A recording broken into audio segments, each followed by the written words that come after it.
So, welcome to RITSEC. It's the second week of the spring semester. Okay, I guess we're clapping for that. Okay, everyone, join the Discord if you haven't. Discord.ritsec.club. That is where we have everything. Speaking of which, can someone on eBoard drop a sign in while I'm talking? Please sign in. In our Discord, we have the management category. In the management category, we have the sign in channel. If you go into that channel, you see a button that says sign in. And if you sign in, you get free pizza later. Yay. And you get to help us because we can show how many people show up to our meetings. All right, check the calendar, calendar.ritsec.club. This is where you can find out what's going on throughout the week for the club. So any IGs, any special events, basically anything at all that's happening, it'll be on our calendar. So you don't have to keep asking, or if you don't have to like rely on email or Discord announcements or something. It can be there. But speaking of email, join the mailing list. It's super useful. It goes out every Wednesday or Thursday or something like that. And it tells you who's presenting each week at these meetings. So yeah, that's how you find out, what's the cool presenter for education, who's talking for research. And again, any special announcements for like the week or like the month or something like that you need to know about for the club. And now, meet the sponsors. Please clap it up for our sponsors.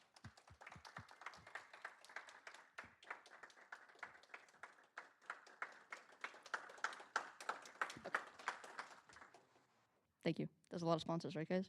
Follow our social media. We got Instagram. That's also where you can see who's presenting each week and other special stuff. We got the YouTube where all the talks are recorded, and we got our LinkedIn for the LinkedIn Warriors. Some more announcements for this week. Please scan this QR code to report your co-op. This is a favor for our PR, head of PR, Danny Nichols. If you are currently on co-op this semester or you accepted one for the summer, especially if it's one of our sponsors, could you please report it in this form? Because this gives us a good idea of where our members are co-oping. We can kind of like show off how cool our members are and the number of success stories that make a big difference when we're talking to companies and asking them to sponsor us so that we can do much more cool stuff for this club. This is also in announcements in the Discord. If you want to sign up to present research, you can scan this QR code. And this is like if you're doing some cool project for like a class or on your own time, or if you went and did a competition somewhere and you built something really cool, or if you just like do something on your own time and you want to show it off or research something very interesting that you want to share with everyone, this is the time to do it. In these general meetings, research is 2:30 to 4. If you do one research presentation, you get a RITSEC lanyard, and they're really nice. And then you can like wear your ID and like your keys in your pocket on it and stuff and show everyone how cool you are. In my freshman year, I wore this RITSEC lanyard, and I met someone outside of this club who then like got me to do a bunch of stuff in the club. So like, do it. WESIS is back. Sorry, the delay. Okay. WESIS is back. They meet Mondays 5:30 to 6:30 in Gulf Island 1710. I think that's one of these conference rooms. I was gonna say it's a classroom. It is one of these conference rooms. Their first general meeting is on Monday, this coming Monday, January 26th. And you'll get an introduction to the club and what is to come in the future. And anyone can come to these meetings, and they're fun and cool. More WESIS stuff. We've got the junior ops lead applications open for WESIS. And the responsibilities of the junior ops lead for WESIS would be to maintain their website, run the WESIS CTF, assist in technical workshops, and shadow the current ops lead to learn how to do all of that. You don't need any previous experience. And it's a commitment for this semester and then the next school year. So you can ask the WESIS Ops lead on Discord if any questions, and scan the QR code if you're interested in this position.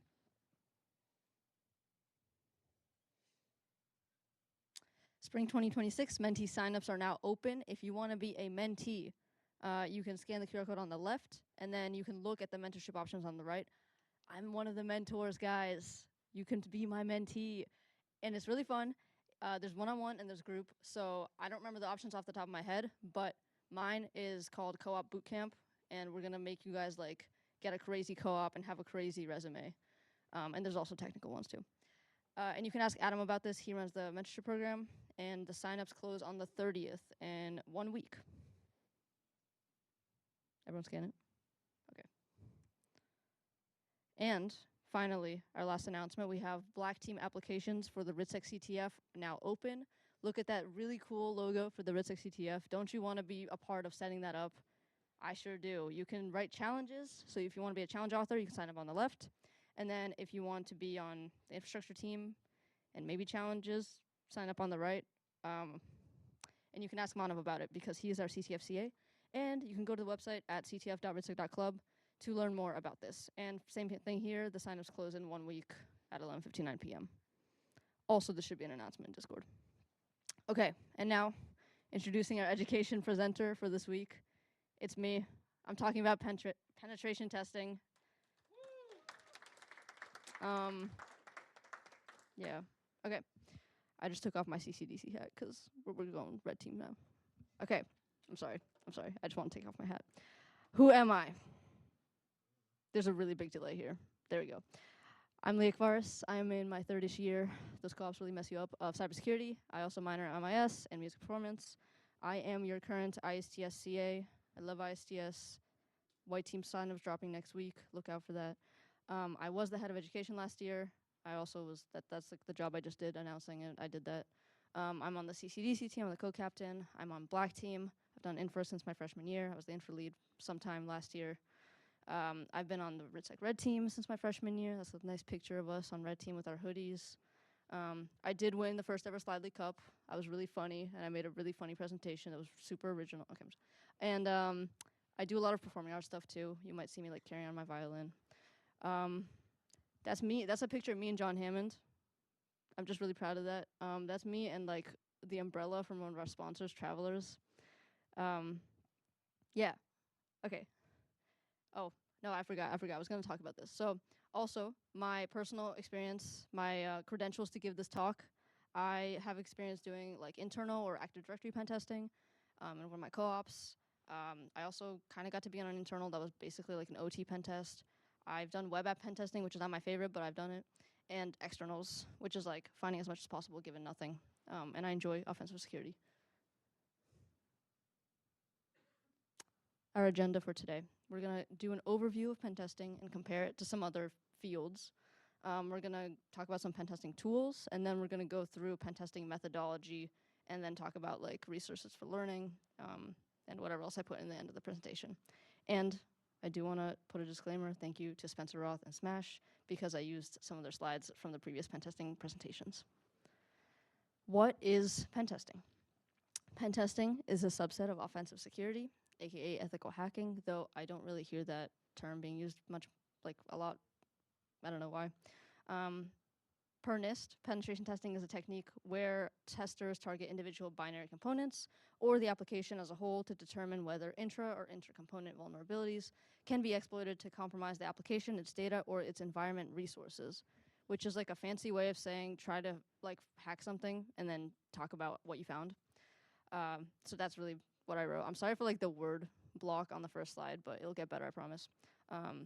Basically, yeah, you get given like an app or a network or a platform or something, and you try to hack it, and then you write a report on it.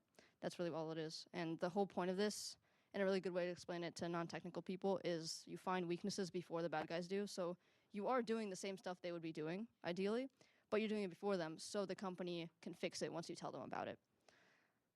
And in pen testing, you're basically checking, like, is whatever thing actually implemented? And then is it implemented, like if it is it doing it the way it should be, or is it misconfigured? And the goal is to have better security, marketing, compliance. An important thing to talk about is pen testing versus red teaming. A lot of people kind of think that they're the same thing, or they get misconstrued or confused. So I have a little bit about what red teaming is and maybe what pen testing isn't. Like unlike announced assessments, pen testing, like the company knows that it's happening usually. Red team is very, very much focused on stealth. So the defenders, they don't know that the testing is happening. And it's really used to test, like, can the blue team, can the incident response team find out that something's going on, and can they respond to it as if it's a real attack because they think it's real? So here I wrote down, like, all the stuff you'd have to think about with stealth, a lot of stuff with, like, antivirus evasion and EDR bypass. Living off the land is big because if you're using something with, like, a binary, or, sorry, it's known to be a bad tool, it's going to get flagged in their alerts. But if you're using legit like remote access stuff, then maybe not. They can use custom malware. You can write custom tools for this, and using a lot of C2's command and control channels. Both types of exercises, pen testing and red teaming, they do test the company's defenses, but a red team's core function actually often is like emulating actual adversary tactics, techniques, and procedures, TTPs, and how the adversaries could attack the organization, because it's not like the same thing of if your small grocery store down the road is getting attacked by some random like APT, it's not going to be the same as a multinational bank. So the things that they have to worry about are different, and that's why red teams are much more like tailored to different types of companies. This, I think I stole this from OffSec. So it's just a nice chart that's talking about like pen testing is answering the question of what vulnerabilities exist, but then red teaming is more like, can we stop an actual attack? If the red team is like covertly operating in our network, can we figure out that that's happening, and can we do something about it? Pen testing also would be, we'll talk about this in the methodology section, but you would probably define what system or application you're testing. Meanwhile, red team is like, yo, go crazy, like hack, just get in, just like do it. And then a pen test is a little bit shorter, while a red team is much more long term. Yeah, and then I talked about how pen testing is like announced, and then red team is covert. Pen testing versus a vulnerability assessment. Vulnerability assessment, the big emphasis on here is like potential flaws, potential weaknesses. You have to like scan it and see if this is actually like misconfigured, but then past a vulnerability assessment, you want to verify those findings. So if you're running vulnerability scans, Nessus is a huge one a lot of companies use, and I heard a lot about Qualys as well, and then I listed a couple other ones that I just like found. But this is more like showing, okay, we scanned your, I don't know, all of your external web apps, and we found that there are, like the vulnerability scanner found that there are some things that shouldn't be the way that they are. It shouldn't be configured this way. But then someone needs to go in and actually check if that's real, because you can't just trust the output of a vulnerability scanner. And it's not going as deep as a pen test would. And then pen testing versus bug bounties. Sorry, the delay is crazy.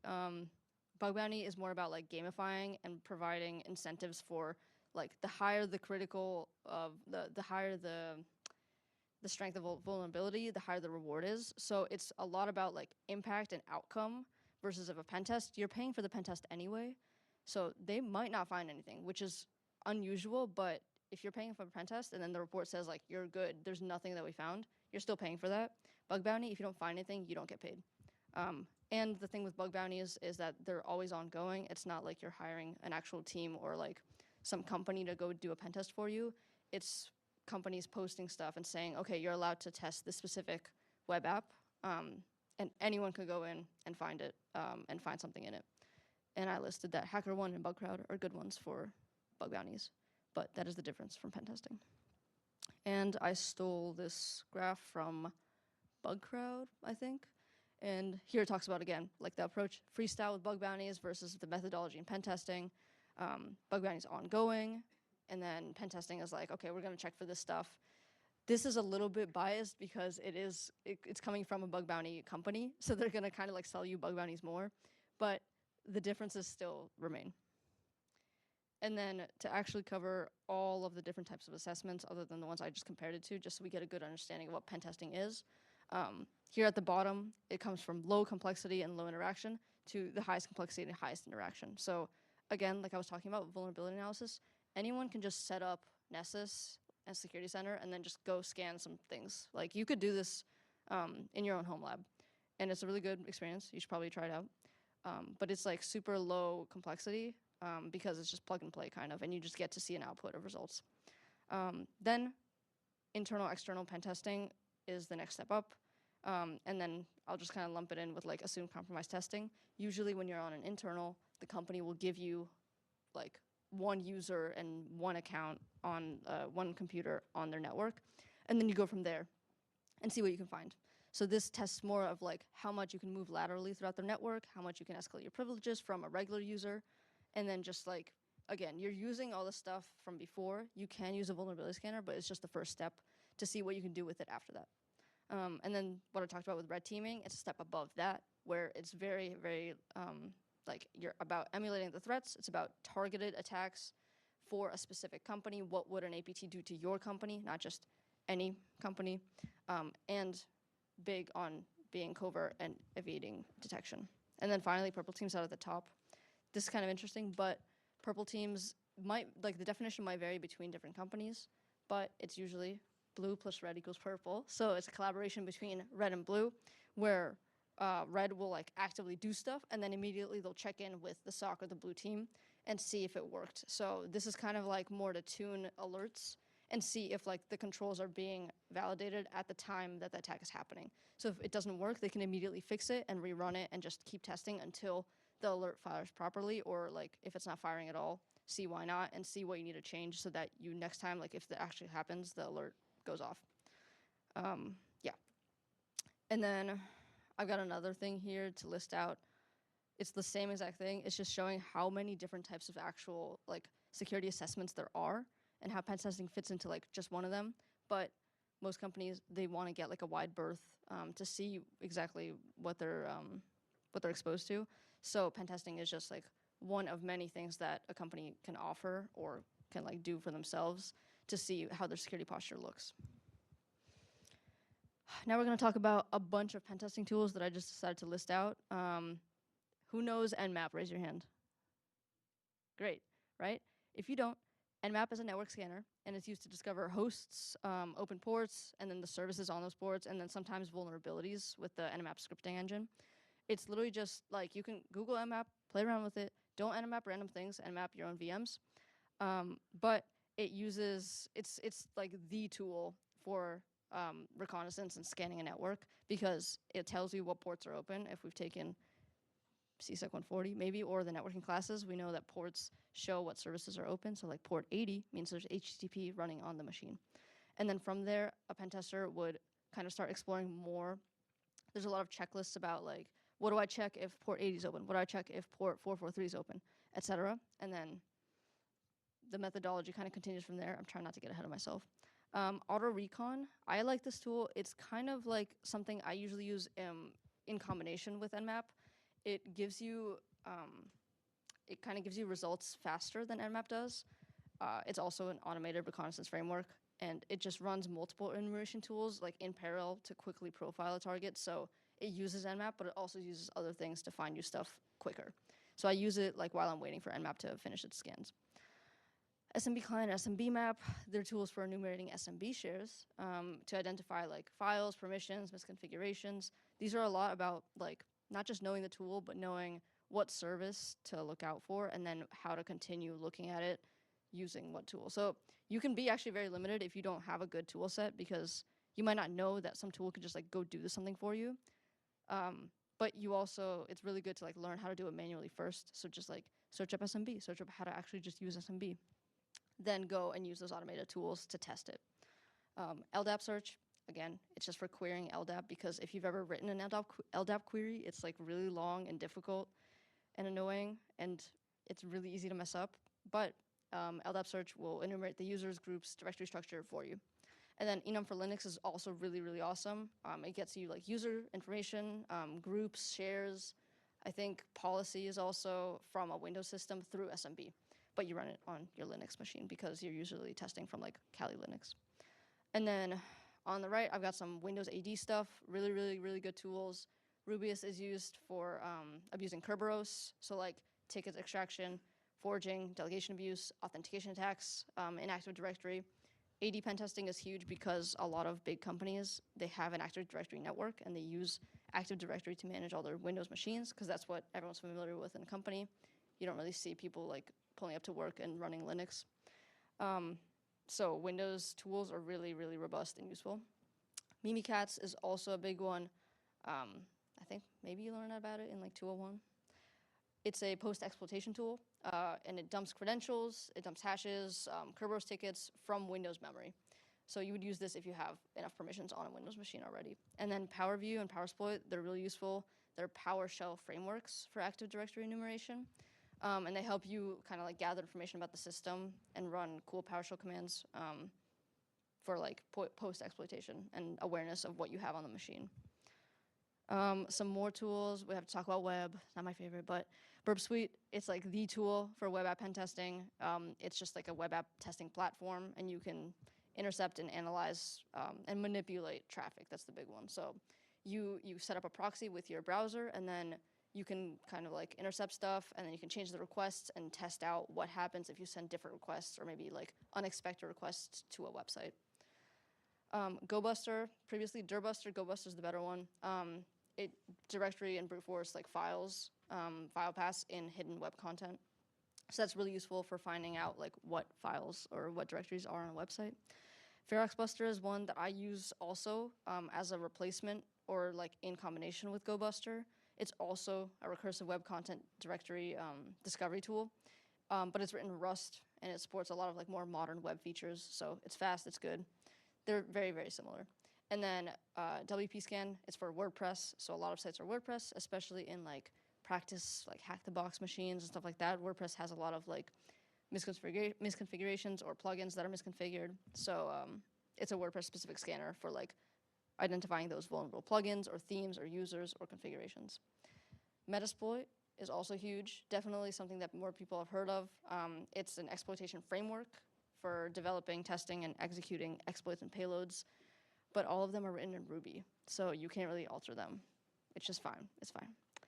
And Impacket, also I love Impacket. It's a collection of Python tools, we love Python, for low-level network protocol interactions, and it's also used a lot for like lateral movement and credential abuse. Once you get some stuff off a system, you can use Impacket secret stump.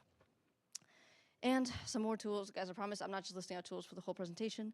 Cracking, if you get some hashes, you can use John, which is for like offline hash. You bring the hash onto your machine, and then you run John on it with some rules maybe, with a word list like RockU. And then Hashcat, which is GPU based, so it's faster, it's high performance. And again, it supports a lot of different hash types. These are like the two hash cracking tools. Then for Windows privilege escalation, not Windows, Linux and Windows, because I wrote LinPs. LinPs, search it up, Linux privilege escalation and enumeration tool.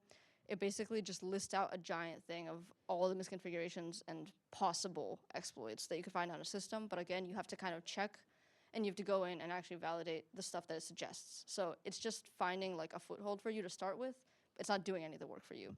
And the same exact thing with WinPs, it's just for Windows. It lists out everything on a Windows system that could possibly lead you to privilege escalation or, I don't know, credentials or something like that. And I don't know why I went out of order, but Potato family, it's basically a lot of different tools that have the word potato in them. So like Sigma Potato, SF Sharp FS Potato, I forget all the other ones.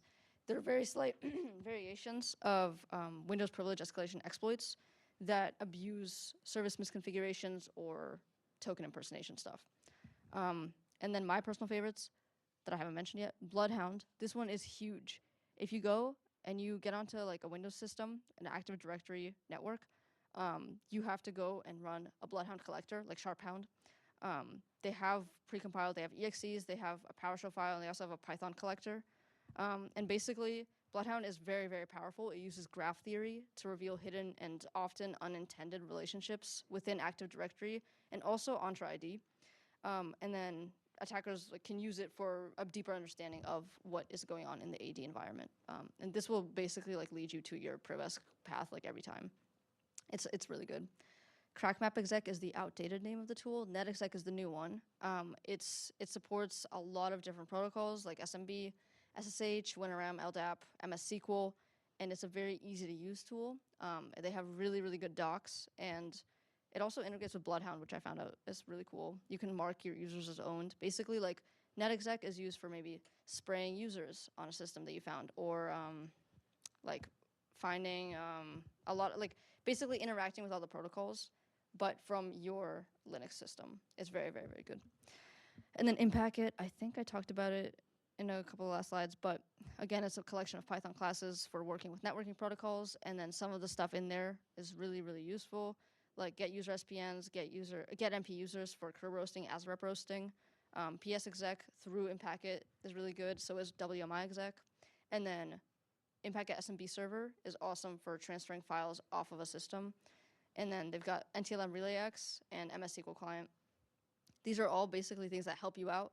Again, they just interface with protocols for you, so you don't have to write custom tools every single time. And they also have really good references online because people use these tools a lot, and they're highly, highly valued. I'm not going over Nmap again, but it's one of my favorites. Just kidding. Nmap, we're going to walk through one nmap command that's just an example that's been used a lot. So all you have to do to run nmap is you write nmap, and then you put your IP that you want to scan or subnet. Then, for example, the TAC T3 is about the timing and like the speed. So the bigger the number, the faster it goes. You want to be careful with this one because it's very, very noisy. But that would be like the speed of it. SV stands for service version. And this is very, very useful for enumerating services. Basically what you would see in an output, I should have probably shown an output, but it's fine. You would see port 80 open, and then it's gonna say what it thinks the service is. It knows for the common ones, but then for the less common ones, it guesses and it'll put like a question mark. And then you can go and research that port yourself. But SV, it will tell you, it will try to find through different methods ingrained in Nmap, like the version that the service is running. SU scans UDP ports, and you do need to actually should have put sudo nmap in front of this command. But Nmap by default does not scan UDP ports, which actually might mess you up because UDP ports have a lot of different things that you could do with them, and you might not just like find them if you don't scan for them. PN disables host discovery, which means no pings. If you know the host is up, you don't need it just makes it faster, so it doesn't have to ping to check if it's up first. You wouldn't do this if you're just discovering on a network. You want to ping first to find out. And then TAC P80 right there, it's specifying the port number. And then right there I wrote, if you do TAC P TAC, that means every single port, all of them. And it's going to take a lot longer. SC will do a script scan. So I talked about Nmap scripting, but I don't think that I put anything on the slides about it. Basically, NSE, Nmap scripting engine, is very, very good for extra stuff that you can scan through Nmap. And then IL will give you a new line of the list of IPs, but I prefer the bottom command OG of greppable output into a file. So it will have it nicely separated so you can cat the file and then grep for like the second column or something where the IPs will be. So this is a very similar command on the bottom, but it's the one that I usually use to kick things off. Again, SV is the service version, right? SC would be the script scan. It just does the scripts for those services. I would scan all the ports, and then I would actually put a subnet on an IP, but that's fine. And then TAC-VV just makes it more verbose so you know what's going on, because when I first learned Nmap, I didn't realize that it would just like look like it's hanging, and I thought it wasn't working, but I was actually scanning every single IP, and I just like didn't know what was going on. You can actually press space to get an update on how far it is through the scan, but you can also do TAC-VV, so it updates you more often. And then, like I said, the greppable output for the file, super useful. Let's talk about some dangerous Nmap features, though. The slide's so plain. I should have put a picture. Scanning too fast. Again, like the thing I talked about, the TAC-T, don't scan super fast if you're on someone else's network that you're testing, because if someone hired you to do a pen test and then you just like crash all their stuff, that doesn't look good. And it's just not, it's not good for the business. So you could use Nmap's TAC-TAC scan delay flag or TAC-TAC max parallelism flag to interact with that, like with the scanning speed. OS fingerprinting, it might be dangerous for some certain systems, so that would be the TAC-O or TAC-A flags. Those usually replace, like instead of doing TAC-SV, you can just do A, which does service version within a bunch of other stuff. But it's a more aggressive scan. I think A does stand for aggressive in Nmap. So you just need to know exactly what you're running. You can't just like kick off random scans, because it might not look like a lot is happening behind the scenes, but it can be very destructive when you're like opening connections and then just like not closing them, and also just like bombarding systems with a lot of requests. So you need to understand what you're actually running, which is really, really important in pen testing in general. Service fingerprinting it might cause problems depending on what you're scanning, so you have to use the TAC-SV flag selectively. And then SYN scans, because the default behavior when you run Nmap with sudo or as the root user is that it will do SYN scans, but you want to do TAC-S capital T so that you avoid half-open connections, because as we learned, that's not good. It just leaves it hanging, and then it's not good for the system. Let's get into the pen testing process, okay? So the first part is planning and like the stuff you do pre-engagement. When we're talking about planning, the administrative stuff on the left, you really won't do this ever as a pen tester who works at like a company, because someone else in the company will do all this already and set it up for the client, or your own company, I guess. But the most important part here is defining scope and objectives, because you can't just say, all right, guys, we're going to pen test you. There's nothing, like, you have to specify what networks you're allowed to touch, what actions you're allowed to take. Sometimes companies, they don't want you just like going in and changing random users' passwords to get you farther into the network. You have to talk about what's allowed, what's not allowed. Identifying stakeholders is important. Who needs to know about this? Who in the company is this going to go to eventually? Or who is buying this for the company? And then the rules of engagement, that's kind of similar to what I was talking about. Like, you have to agree on rules, like what systems or data can be accessed, because you might potentially find people's plain text passwords somewhere. What do you do at that moment? Do you have to contact them immediately? If you find it critical, do you have to contact them immediately? How do you contact them? I got ahead of myself. That's in communication channels, but it's fine. And then also, like, what kind of testing will be conducted? So what is on their network? Is it Windows? Is it Linux? Is it OT? Stuff like that. And then if you, like, the rule of thumb here is, like, if you have to think about if something can be touched, you probably, like, need to ask, because it's probably not in scope. So you do really need to be careful with this. And then the budget and the timeline, that's just, like, very administrative stuff. The pen tester doesn't care about that. They just say, like, let me do this. And then reconnaissance, again, as the hands-on keyboard stuff, you would gather intelligence on the targets, and then you would probably identify potential attack vectors before you do anything, without touching the keyboard, without actually going on and running commands. You're just looking. The next part would be enumeration. So there's two types. There's passive and active. We'll start with passive. So passive enumeration is performed without directly interacting with the target, but you're going pretty deep with this. You're going to look for, like, we know OSINT, right? Open source intelligence. You're going to look for their subdomains or IP ranges, anything that exists out there that might be tied to this company. Now, might be, you have to confirm that it is, because you cannot just like go off and think, yeah, like, I think they own the subdomain, but I'm not really sure, but I'll test it anyway. No, you're not authorized to do that. Like, if you mess up, it's on you, because this company said you can test our stuff, not someone else's stuff. But then you look for index stuff, archive stuff, all on the internet. The internet is huge. You have to know how to search it.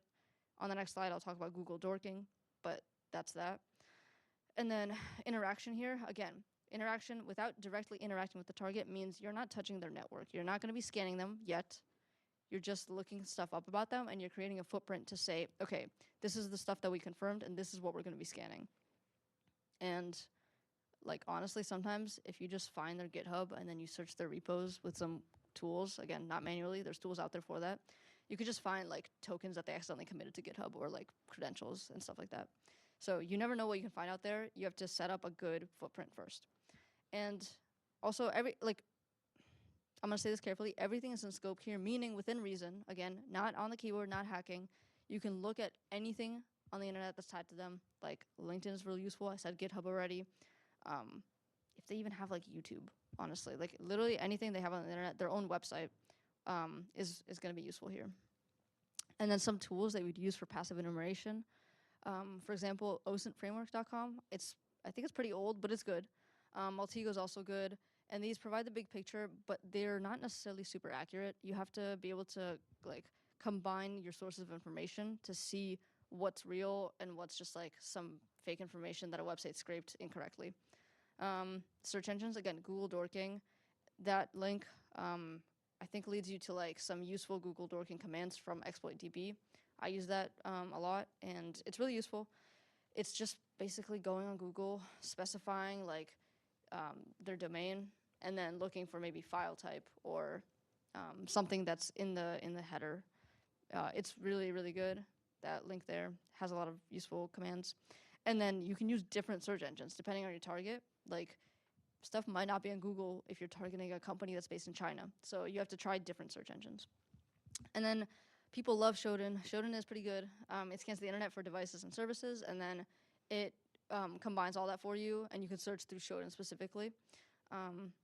Yeah, it's great for, like, discovering assets. Again, you would usually just plug in their domain and use the SSL cert to search for it. And then you'll find a lot of cool stuff on there. You'll also just find like random people's personal computers that just have like RDP open. Yeah. And some stuff you may find by doing passive enumeration. You could also go on Google Street View and just look at their building. This is more useful for like physical pen testing, but that's the thing. The org is a good website that I've used before to find people's org chart. If I was like phishing them and I wanted to cite someone I knew was in the company, maybe was possibly their manager or like their manager's manager. This one, again, like a lot of these, they're like behind a fake paywall, but then you can just like make an account and look around. Metadata in files is really useful. You can find like author. The old pen testing class used to make you do a metadata assignment to learn all about that. And infrastructure assets, again, this is like the big stuff. If you're doing an external pen test, you want to make sure that you have the correct network blocks and subdomains, and maybe like if they have a job posting online and they're saying like, hey, we're looking for someone that's good with like MariaDB or something, that gives us insight into their tech stack without doing anything. It's just the information's out there on the internet. Or if it talks about any specific applications they use that they're hiring someone to know, that's the thing that we could use in the future for this pen test. Financial, I guess, is kind of useful. Wayback Machine is a really good one because you can look for the websites that have been maybe taken down or the page has been changed. So you can go back and see when the page was archived, and it might have some useful stuff. Employees on LinkedIn is huge. If you go to a company's page on LinkedIn, and then you go to like the people tab, it will just list out everyone who says that they work there. And to be fair, LinkedIn doesn't verify this, but at the same time, most people don't really lie about where they work on LinkedIn. So here you could find people, maybe like, especially HR and like recruiters, they post a lot on LinkedIn about just like random stuff in the company, or maybe the company posts like social events that they do in their office. So a classic example is like they'll leak like pictures of their badges because they just post photos of them in the office. Or again, just like really anything. People overshare online a lot. And even if someone posts like a little bit of information that's not useful on its own, you can combine it with other pieces of information you find in other places and get a better picture for whatever you're about to do in this pen test. And you can look at their vendors and router technologies and assets. Now let's talk about active enumeration. So this is where we're like actually doing the stuff. We're doing port scanning and map, right?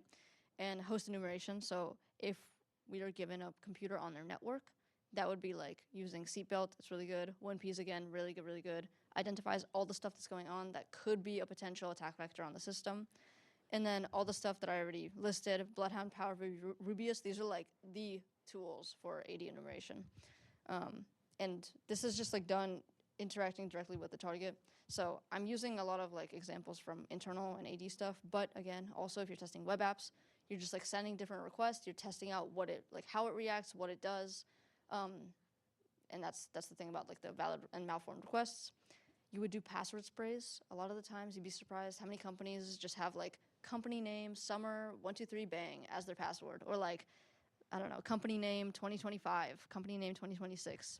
So password spray is basically going in, testing a user, and then testing a password, but doing this very, very slowly because you don't want to actually lock them out. And then again, valid requests, maybe like you're not doing anything. You're not actually like hacking or making the program or the web app do something that it's not supposed to, but maybe someone just misconfigured it and forgot to leave like the admin page off. So this is more like a lack of awareness. Well, they'll be like, yeah, it's fine. No one's gonna go here. Yeah, they will. Like they're gonna scan your website and they're gonna find this admin page and then they're gonna do bad stuff to it. So it's important to just find like regular misconfigurations. Yeah, I don't know why I repeated the request down there. And now we're going to talk about exploitation, right? So we've enumerated, we've established what's going on in the pen test. Now we're actually going to go do it. External, let's talk about external first. Again, with the web apps, OWASP Top 10 is like the source for web app pen testing and web application security.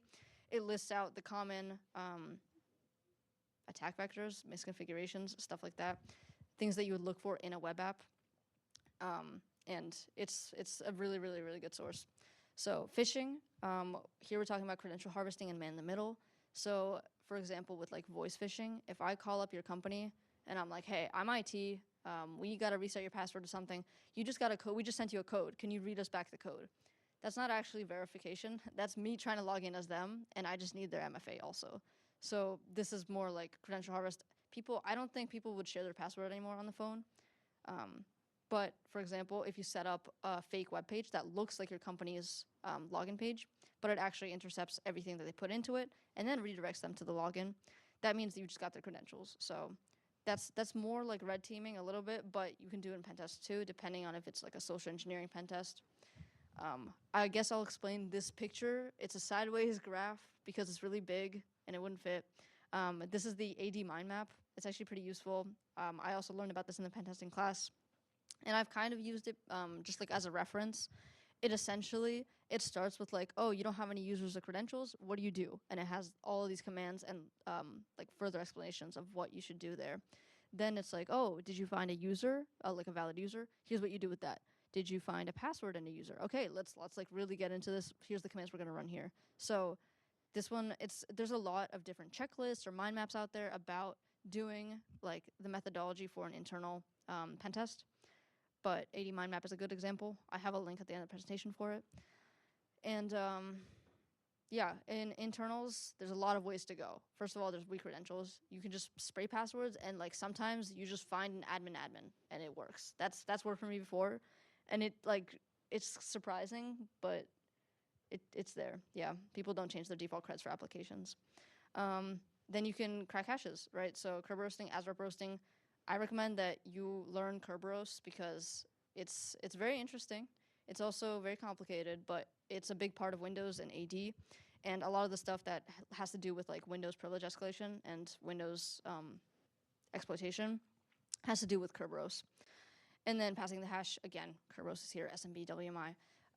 I don't want to go too in depth because it would take a long time, but these are just topics that you would kind of look into when you're doing an internal pen test and you're doing like on the exploitation phase.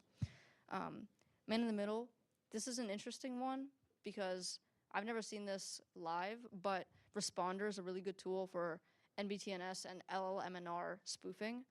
So what it does is you'll run this server and it will start calling out and saying, like waiting for someone to either submit a request to like a typoed domain in their internal domain, or it will kind of like, it will spoof what the other clients on the network think is going on. So basically, you would intercept requests that are meant to go to like a different share or like a different DNS server. You'll get it to your Responder tool, and then you can dump hashes from there usually. Misconfigurations is, again, huge. What I was talking about Bloodhound will just reveal a bunch of different paths for you. So again, with the graph theory stuff, there's nodes and then there's edges. All the edges in Bloodhound, Spectre Ops, the people that wrote Bloodhound or like maintain it, they have a really good website, and also like within the Bloodhound tool, they have descriptions of what each edge does, and it will just explain to you exactly how to take advantage of a misconfiguration, like a overprivileged user in Windows AD or something like that. It's like almost always misconfiguration. I'm not gonna say always, but misconfigurations are really big in internals, and because companies manage such large domains, and maybe especially when companies buy other companies, they have subsidiaries now, they have to make sure that those subsidiaries have the same exact like integration. So not only is it like a hard job to just combine Active Directory environments, then you have to make sure they're secure, which is really hard, especially when you have domains and inter-domain trusts and stuff like that. And then old applications. That's also like pretty big. People just don't update their stuff. Sometimes because they don't want to, sometimes because they can't, because maybe like an application running on an operating system is only compatible with that operating system. And so you can just look up exploit for XYZ version of this app. And you'll get a lot of stuff. Metasploit is good for this one because you can just search. There's a tool called SearchSploit. There's also, you can just search exploit.db. That's what SearchSploit does. And on there you can find usually the correct version of what you're looking for to try to exploit it. It might not work, no guarantees. And then we've exploited. Now we have post-exploitation. So the difference here is like exploit is maybe gaining a user, gaining a foothold. Maybe like we have a regular user. Now how do we actually get to domain admin, or how do we get to root? That's the privilege escalation part. And also pivoting is really big. Like port redirection, SSH tunneling, those are really useful topics to know, because maybe you got into like one domain or one network, but I don't think there's ever been a company ever with one flat network for all of their locations. So you need to be able to jump between the networks, and that has to do with pivoting. We've got Ross from Friends because of the pivot meme. I don't know if people still know this. And then I put a screenshot from internal all the things. I also have a link at the end of this for it. It's a really useful website / collection of resources, because it's technically a repo, for Windows, Linux, Privesk, like literally anything to do with exploitation and internal pen testing. Because I listed out like just a few Privesk methods. So like SUID, GUID binaries, right? That's the set user ID bit in Linux files. Especially, again, I bolded misconfigurations. There will just like, sometimes you'll just run sudo tac L and you'll realize you can run any command with sudo. So that's instant like Privesk. And then much less often, there's kernel level exploits. So I honestly have never done this, but yeah, you could like look up the version of the kernel, do some research on the system. This is very risky because if you mess up with the kernel, you're kind of messing up the whole system and you might not be able to recover it. But that is a way to get privilege escalation. And yeah, Internet All the Things has basically descriptions and command references for a lot of the common paths for it. And I don't know why I'm skipping around, but we'll go back up to pivoting. You can pivot just like by finding weak credentials. If you have creds on one system, always try them on every single other system. There's no reason not to. People reuse credentials all the time. So spray those passwords. Try to crack any hashes that you collect from Kerber roasting or ASREP roasting. And then if you can't crack them, you just use pass the hash with SMB, WMI, or Kerber roast. SSH keys, I guess, yeah, sometimes you can just like grab someone's private key if it has the incorrect permissions configured on it, right? chmod. And then tunneling and proxying is very useful if, for example, I'm on a network, I've got my VM just like regularly on my computer for testing, and then there's something I want to reach behind the network that I already have. You would use tunneling or like proxying to get that back to your original host, so you can maybe access like whatever web app is running on that extra network on your own to be able to test it from your host. And yeah, always when you gain access to a new network, you have to do all of that enumeration all over again. So you're scanning all the hosts, all the services. You don't know what's there because you just got onto this new network. Don't assume that there's nothing there. That's a really big thing. And then the fun part, cleaning up. You do have to clean up. You do have to remove all their users, kill all the shells, remove all the files that you just spent a long time transferring over to do all the scanning. Try to never create files is like a pretty big ask because you will want to transfer over like the Bloodhound collector or the Sharphound collector or anything for privilege escalation. You're not just gonna do it remotely, though that is like a good option and it's more convenient. And then yeah, everything you have to do must be reversed. People are bad at this because they practice on things like Hack the Box where it's a thing that's spun up just for you, and then as soon as you're done, you can just like click turn off and it's gone. If you're on a real client network, you can't just like leave stuff behind because then if an actual attacker gets on the system and then they see you already put mimikatz.exe on there, that's really, really bad. And especially remove persistence. If you still have callbacks after the test is over, like you're in trouble. That's not within the scope. And then, why was that a transition? I didn't mean to do that. And then you have to write the report. So this is actually the most important part of the pen test. It might not be the most fun part, but it is what they're paying for. It's also known as like the $1,000 paper, like the $100,000 paper, because without the report, you have nothing to show for what you just did.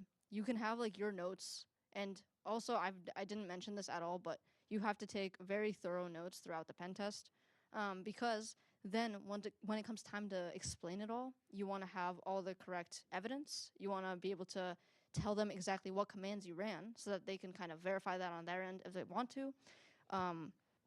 And also like test it with their SOC or their blue team. You, in a report usually, will list out all your findings with different risk levels. So the criticals will come first, and then the high, medium, low, and informational. It's kind of self-explanatory, but a critical is like, if you have to fix this right now because it is very high impact and very high like probability to exploit or ease of exploitation. And then informational is like, yeah, just so you know, this is there. This is not like a big deal. No one can do anything with just this, but it's for awareness because it's not nothing. And then with each finding, after you break down why you put the risk level, you want to tell them what to do about it. So you can't just say, like, we found all this stuff, all right, bye. You have to be able to explain exactly how to fix it. And yeah, like, you have to be able to have the right amount of detail. So depending on who this report is going to, usually it's commissioned by someone technical, right? Because they're the ones, maybe they're like the head of cybersecurity in the company, because sometimes people are that. Or if it's like the network engineer or something, I don't know. You have to be able to tell them like what this means. Maybe they don't know everything. They're not a pen tester themselves. That's why they hired you. So they need to know not just like what it means from a technical standpoint, but like the impact and the meaning. And especially if it's someone who's more like administrative or management, it really needs to be, I wrote dumb down. That's not respectful to the administrative people. Don't tell them you're dumbing it down for them. But that's what you're doing, basically. You have to explain what you have, how you found it, why it's important, and how to fix it in an understandable manner. So I put be concise and be professional there because a lot of people struggle, like this is what people struggle with the most, and they neglect the skill. It's writing the report. You want to be a good writer because you want to explain why this is valuable to them, because otherwise they won't hire you again, or they'll fire you if you work for them. And then, like, leave your emotions out of it and your ego out of it.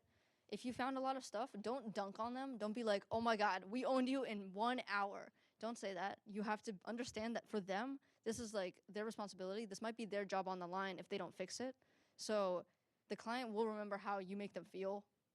And you don't want to make them feel dumb. You don't want to make them feel like their system sucks and they worked so hard at like trying to make their stuff secure. And then this pen tester came in and just like dunked on them. It's about, again, providing value because the report shows everything that just happened and more. And then a lot of the stuff, like I talked about external pen testing, I talked about internal pen testing and web apps, but there's OT, which is like its own beast. There's IoT, embedded, physical, social engineering, wireless, cloud, mobile. These are like, people will often specialize in these after they've already been in pen testing for a bit. It's really cool when people do already know about this stuff because it makes you like a highly wanted person if you have these skills. But I just wanted to say like that exists. I'm not talking about it because I don't know anything about most of these things. But they're also really, really interesting. So I'll eventually get into it, you know? And then how to get good. So this means I am interested in pen testing. What do I do? Maybe I'll take, I actually didn't double check. I hope this is the course code for pen testing. It might be 471. Now that I'm thinking about it, 473 is CDT. Take CSEC 471. It says 1, please. And I have an outdated view of this class because I took it like a year ago, and now the professor changed, and now the course is changing. But I still really enjoyed it. When I took it, we just based everything off of the game of Active Directory, if you want to look that up, GOAD. It's basically a giant environment that's misconfigured where you can try out all these tools that I mentioned and like learn about what AD is and like why certain configurations are bad and how to take advantage of them, how to move laterally, how to take over users, how to scan, etc. And just like, yeah, I don't know. I feel like a lot of colleges don't have a pen testing class, so this is a really good resource, and it's just a lot of fun. I've heard a lot of good things about the new one, but we're only a week 2, so what do I know? And then CSEC 380, I know this one's right. This is the web application security class. I think that's the full name of it. Also, like, I took these 2 classes specifically. Like, I made sure to take them in the semester before I did my pen testing co-op. And I don't know what I would have done if I didn't take these classes because they're not going to teach you everything, but they give you a really, really good start. And it's just, yeah, I don't know. You can learn this on your own time and you can get ahead, but the classes give you a really solid foundation and they talk about like the correct things that you should learn. So I recommend them. If anyone has any other classes, let me know at the end. RVAPT is RIT, Vulnerability Assessment and Penetration Testing. So what I just talked about the whole time, RVAPT does. We have an IG for this. And they do a lot of stuff with like Hack the Box. So I will mention Hack the Box on the next slide. But it's basically like learning all these skills in a lab environment in like a fun like play gamification type thing where you can find flags and prove that you know your stuff. And then CPTC, I have to mention it, the Collegiate Penetration Testing Competition. I've never been on CPTC. I know a little bit about it just from like hearing about it. So you can probably find more stuff online. But CPTC, we have like the CPTC team, it's part of RITSEC, and they compete in the pen testing competition. It's meant to emulate like a real business network that you're pen testing. And then a big thing that they do in the competition is they write reports on the stuff. So it's really important. And you can definitely find someone in CPTC to talk to about this. And then other than at RIT, we have the learning platforms, right? So some people, there's some of them are like kind of free. They have free versions, but people like to pay for these. They're not super expensive. I know people like the Hack the Box Academy subscription is $9 a month for students. And it's really good. They have a lot of modules about all the stuff, and they teach you from the ground up. Like they'll tell you how easy the module is. And it can be as easy as like, I think they have a module on Nmap. So it'll walk you through exactly how to do it. It'll give you some commands, and then you can, I'm not gonna say you can do labs. I don't think you can do labs in the Academy, but Hack the Box Academy, really good. VulnLab, I think it's like kind of dying out. I know some people who did it and who have write-ups for it. It's similar to Hack the Box. A lot of other things like adapted VulnLab boxes, but it's the same thing. There's basically machines that they host for you, and then you go in and you can test all the stuff out, and there's like intended paths for you to take to exploit these machines. Try Hack Me. I've never used Try Hack Me, but it's more, I think it's more like beginner level, and it's just good for learning like the foundational, pen testing, cybersecurity stuff, not just pen testing. Offsite Proving Grounds, I don't remember. So they have two different like proving grounds. They have play and practice, and they named them both starting with P, and I always forget which one is which. But one of them is really good. You can ask me afterwards. It's kind of the same thing as Hack the Box. The thing is about like why I'm mentioning these different platforms is they all have kind of like their own style. So if someone who's used to doing a lot of Hack the Box machines goes and does like offsite proving grounds, it's going to be a little bit different, just because they have different ways and different like patterns that you find after doing a lot of boxes. It's just very small details, but they might throw people off if they're used to a certain thing. But it's good to diversify, and it's good to try the different types of machines to hack, because you never know what you're gonna find in real life. And then I was recommended this by someone else, Portswigger's Web Security Academy for learning web app pen testing. Apparently it's very good, and apparently it's free. So I would check that out. And then some general advice for pen testing: take good notes. This is like huge. You should probably start a notes, like there's a lot of different note-taking applications out there. Who am I to recommend things? I used Notion for a long time, and then I switched to Obsidian, and I like it a lot. I have just like giant notes, and I probably need to reorganize them now. But you should probably have notes about like techniques, maybe about services, about ports, anything that you think you need to remember, because there's no way you're going to fit it all in your head every single time. And maybe something worked for you one time on a pen test. You should probably write that down, because the next time you encounter it, you won't have to like spend time figuring it out and like getting yourself up to speed again about debugging this random thing if you already have notes about it. Again, the notes also help you with the report. So you were literally like, I don't know about you guys, but I forget everything as soon as I like run it, the command, it's gone. I have no idea what I did. If I got the solution and I look back at it a week later, I have no idea. So every time you do one of like the Hack the Box machines, write down what you did. Search up Hack the Box write-ups, and you see like the style that people use to write them, and find your own style that makes sense to you. A lot of people kind of split it up into like the categories that I just talked to, the methodology. So they'll have an enumeration section of like what they scanned, what they like looked at.